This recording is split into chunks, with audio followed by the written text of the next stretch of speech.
मेरे प्यारे दोस्तों, नो पॉलिटिक्स प्लीज में आपका स्वागत है। तो दोस्तों, बांग्लादेश में आखिर तख्ता पलट हो ही गया। शेख हसीना को अपना देश छोड़कर भागना ही पड़ा। एक छोटे से मूवमेंट, यानी कि एक समस्या थी कि जिन लोगों को 1971 के युद्ध में जिन्होंने पार्टिसिपेट किया था, उनको जो आरक्षण मिलता था, उस आरक्षण के विरोध में जो स्वर बुलंद हुए थे, वो आग ऐसी फैली कि जिसके चलते शेख हसीना को देश छोड़कर भागना पड़ा। लेकिन क्या ये आरक्षण विरोधी जो अभियान था उसके कारण भागना पड़ा, या इसके पीछे क्या कारण है? दोस्तों, अगर आप कारण जानेंगे तो आप हिल जाएंगे, क्योंकि ये वो वजह है ही नहीं जिसके कारण शेख हसीना को वहां से भागना पड़ा। इस तख्ता पलट के पीछे एक बहुत ही बड़ा गेम चेंजर है इंसान, जो कि अमेरिका के स्टेट डिपार्टमेंट के असिस्टेंट सेक्रेटरी डोनाल्ड लू हैं। डोनाल्ड लू, जी हाँ। 2023 की जनवरी में वो अपने बांग्लादेशी दौरे पर थे। लू साहब अमेरिका की साउथ और सेंट्रल एशिया नीति के लिए जिम्मेदार माने जाते हैं। इंटेलिजेंस और डिप्लोमेट सर्किल में लू की पहचान रिजीम गेम चेंजर के रूप में मानी जाती है, और ये रिजीम चेंज गेम के मास्टर भी हैं। डोनाल्ड लू की ख्याति आप इस तरह से समझ सकते हैं कि पिछले लोकसभा चुनाव, यानी 2024 के लोकसभा चुनाव में अपने भारत में जब हुए थे, तब वो चेन्नई में थे। और उनके चेन्नई में होने के कारण जो इंडियन इंटेलिजेंस एजेंसीज थी, वो बहुत ही ज्यादा असहज पोजीशन में पहुंच गई थी। जी हाँ। अब आप गेम समझिए। यूएस जो है, पिछले दौर में बांग्लादेश में बहुत तेजी से दिलचस्पी लेना इसने शुरू कर दिया था। इसकी दो बड़ी वजहें थी। पहली वजह तो ये थी कि बांग्लादेश की चीन से बढ़ती हुई करीबी। चीन ने बांग्लादेश के इंफ्रा प्रोजेक्ट्स में हैवी इन्वेस्टमेंट किए हैं। दूसरी तरफ चीन बांग्लादेश को सबमरीन सहित हर तरीके के हथियार दे रहा है। अब यूनाइटेड स्टेट्स बांग्लादेश को अपनी लिसनिंग पोस्ट बनाने की फिराक में था, जहां से वो चीन और भारत पर एक साथ नजर रख सके। इसके लिए यूएस ने बांग्लादेश को क्वाड में सीट भी ऑफर की थी, लेकिन शेख हसीना ने उसको स्वीकार नहीं किया।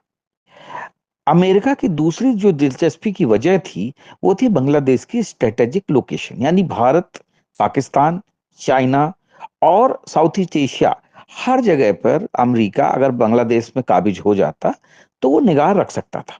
अब आप समझिए, पिछले दौर में शेख हसीना की अपोजिशन को दबाने की नीति ने वहां पर इतना ज्यादा अनरेस्ट कर दिया कि यूनाइटेड स्टेट्स को मौका मिल गया। शेख हसीना को सत्ता से बाहर करने की योजना यहीं से बन गई थी। यहां से डोनाल्ड लो की भूमिका जो थी वो शुरुआत होती है, और उन्होंने अपने कार्य को बहुत बखूबी अंजाम दिया। अब आप समझिए, योजना के मुताबिक क्या था। मुख्य विपक्षी पार्टी बीएनपी, यानी बांग्लादेश नेशनलिस्ट पार्टी सहित तमाम दूसरी राइट विंग पार्टियों ने चुनाव के दौरान केयर टेकर गवर्नमेंट की मांग की थी। मतलब शेख हसीना चुनाव से पहले प्रधानमंत्री पद से इस्तीफा दें और उनकी जगह केयर टेकर गवर्नमेंट आ जाए, फिर चुनाव हो। लेकिन शेख हसीना को 2008 का दौर याद था। उन्होंने ये बात नहीं मानी। आखिरकार सीआईए के इशारे पर बीएनपी और दूसरी बड़ी अपोजिशन पार्टियों ने चुनाव में भाग नहीं लेने का ऐलान कर दिया। अमेरिका की योजना ये थी कि वो चुनाव प्रक्रिया में गड़बड़ी की बात कहकर बांग्लादेश में हस्तक्षेप करेगा और अपनी फेवरेबल रजीम खड़ी कर लेगा। लेकिन हुआ क्या कि भारतीय और चीनी खुफिया एजेंसियों ने इस बात को आगे बढ़ने नहीं दिया और इस चाल को अमेरिका के अंजाम पर नहीं पहुंचने दिया। रिसर्च एंड एनालिसिस विंग, जो अपने भारत की एजेंसी है, और चीन की एमएसएस ने मिलकर छोटी छोटी पार्टियों का एक गठबंधन यूनाइटेड फ्रंट खड़ा किया और चुनाव प्रक्रिया को पूरा करवाया। सीआईए और जमाते इस्लामी के चलिए जो द्वारा चल रहा जो आईएसआई का पूरा ऑपरेशन था, वो फेल हो गया। लेकिन यूएस ने अपनी हार नहीं मानी। जो डोनाल्ड लू थे, उन्होंने हार नहीं मानी। अब उन्होंने क्या किया, ये अनफिनिश्ड जो बिजनेस था उसको उन्होंने आगे बढ़ाया। बांग्लादेश मुक्ति संग्राम योद्धाओं के परिवारों को मिलने वाला जो आरक्षण था, वो बांग्लादेश की बहुत बड़ी फॉल्ट लाइन थी। वहां पर क्या था, बहुत ज्यादा बांग्लादेशी इससे खार खाए बैठे हुए थे। तो उन्होंने भी इसके आंदोलन को खड़ा किया। पहले भी इस जो योद्धाओं के परिवार को मिलने वाला जो आरक्षण था, उसके खिलाफ आंदोलन हो चुके हैं। लेकिन इस बार सीआईए ने बड़े तरीके से इस आंदोलन को आगे बढ़ाया। मई में डोनाल्ड लू फिर से बांग्लादेश गए। वहां पर जाकर उन्होंने विकास और आपसी सहयोग की बात की, लेकिन उसी समय उन्होंने बांग्लादेश में भारत के खिलाफ एक मेजर डिसइंफॉर्मेशन कैंपेन चलाया। शेख हसीना को भारत का जो है एजेंट बताया गया और आखिर में एक सिविल अनरेस्ट के जरिए तख्ता पलट को अंजाम दिया गया। इस पूरे जो ऑपरेशन का तरीका जो है आपको यूक्रेन के ऑपरेशन रेवोल्यूशन या अरब स्प्रिंग की याद दिलाता है। अब देखिए, भारत के लिए बांग्लादेश में इंटरवीन करने की नैतिक मजबूरी है। शेख हसीना भारत की 2 पीढ़ी से दोस्त रही हैं। दूसरी तरफ मणिपुर में अस्थिरता फैलाने वाले संगठन कुकी नेशनल आर्मी का जो प्रमुख है, पीएस हाउकीप, वो घोषित रूप से सीआईए का ऑपरेटिव है। यह संगठन भारत, म्यांमार और बांग्लादेश के चटगांव हिल्स में सक्रिय है। दूसरी ओर सबसे महत्वपूर्ण जो बात है, भारत अपने बगल के देश में अमेरिका की कठपुतली सरकार नहीं सहन कर सकता। पूरे नॉर्थ ईस्ट और बंगाल की खाड़ी की सुरक्षा का भी सवाल है। लेकिन एक बात ध्यान रखिए, शेख हसीना ने देश जरूर छोड़ दिया है, लेकिन भरोसा रखिए कि ये अभी इस खेल का एंड गेम नहीं है। पिक्चर अभी बाकी है। और ऐसा कहा जा रहा है कि बांग्लादेश के जो मोहम्मद यूनुस, अगर आपने उनका नाम सुना होगा, वो बहुत बड़े सोशल एंटरप्रेन्योर थे, बैंकर थे, इकोनॉमिस्ट थे और सिविल सोसाइटी लीडर थे। उनका भी इसमें बहुत बड़ा हाथ रहा है। इनको नोबेल प्राइज, अगर आपको याद होगा, 2006 में जो है यूएस ने इनकी बैकिंग की थी, जब इन्होंने ग्रामीण बैंक की जो है इन्होंने एक फाउंडेशन बांग्लादेश में जो है एक छोटे से इस्लामिक बैंक की जो है इन्होंने फाउंडेशन रखी थी। और ये माइक्रो क्रेडिट एंड फाइनेंसिंग का जो माइक्रो फाइनेंस का जो इन्होंने सिस्टम था, जिसके कारण कि इनको नोबेल पीस मतलब जो नोबेल पीस प्राइज दिया गया था। तो ये जो नोबेल पीस प्राइज देने के पीछे यही कारण था कि मोहम्मद यूनिस की जो नजदीकियां थी वो सीआईए और बीएनपी लीडर तारिक रहमान के साथ बहुत ज्यादा थी। और तारिक रहमान अभी रिसेंटली लंदन में थे, जहां पर कि वो पाकिस्तान बेस्ड जमात ग्रुप से और आईएसआई से मिले थे। और जमात सीआईए का ही एक छोटा सा पिछलग्गू मतलब ऑर्गेनाइजेशन है। तो और एक इसमें और भी बड़ा कारण है कि जमात के जो एलाइड जो एनजीओज हैं वो यूएस में बहुत ज्यादा मतलब कारगर हैं।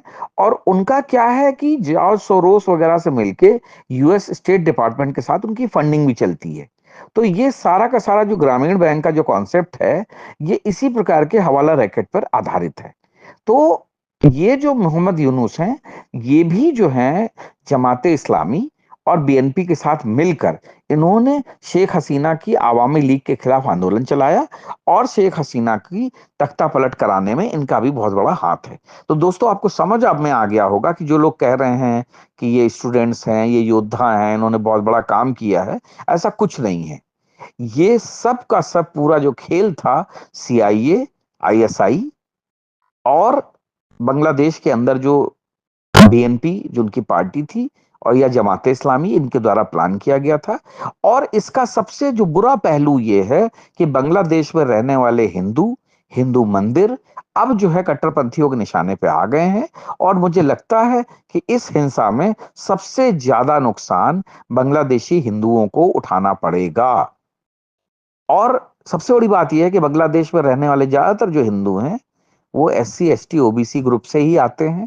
लेकिन इस देश के जो रहनुमा हैं एससी एसटी ओबीसी के, उनको उन हिंदुओं पे कोई दया नहीं आती है, क्योंकि यही हाल इन एससी एसटी ओबीसी का पाकिस्तान में हुआ और अब उससे बुरा हाल इनका बांग्लादेश में होने वाला है। खैर, ईश्वर की जो मर्जी। लेकिन इस तख्ता पलट से भारत को बहुत बड़ा झटका लगा है और अब भारत के अंदर जो नॉर्थ ईस्ट के स्टेट्स हैं उनकी सुरक्षा का भी बहुत बड़ा खतरा पैदा हो गया है, क्योंकि इस अनरेस्ट के चलते इन स्टेट्स की जो सुरक्षा और संप्रभुता, इन दोनों पर असर पड़ने के पूरे चांस हैं। लेकिन सबसे बड़ा सवाल यही है कि शेख हसीना ने देश छोड़ा है, क्या राजनीति छोड़ दी है? जी नहीं, उन्होंने राजनीति नहीं छोड़ी है। और मुझे लगता है कि दूसरे मुस्लिम कंट्रीज की तरीके से शेख हसीना फिर से वापस आएंगी और आने के बाद में फिर से वो अपनी सरकार बनाएंगी और फिर एक एक करके इन जैसे लोगों जिन्होंने कि उनको सत्ता से बेदखल किया है, उनसे एक मुस्लिम तरीके से जो बदला लेने की प्रक्रिया होती है वो बदला लिया जाएगा। क्योंकि कुछ कट्टरपंथियों ने जो शेख मुजीबुर रहमान की जो मूर्ति तोड़ी है, जो कि उनके पिता की मूर्ति थी, जो कि बांग्लादेश के राष्ट्रपिता भी कहलाते हैं, तो मुझे लगता है कि शेख हसीना जो है इस बात को बड़ी आसानी से सहन करने वालों में से नहीं है। और वैसे भी अवामी लीग का जो बांग्लादेश में एक बहुत बड़ा कैडर है, उस कैडर को इतनी आसानी से ध्वस्त कर पाना किसी के लिए संभव नहीं होगा।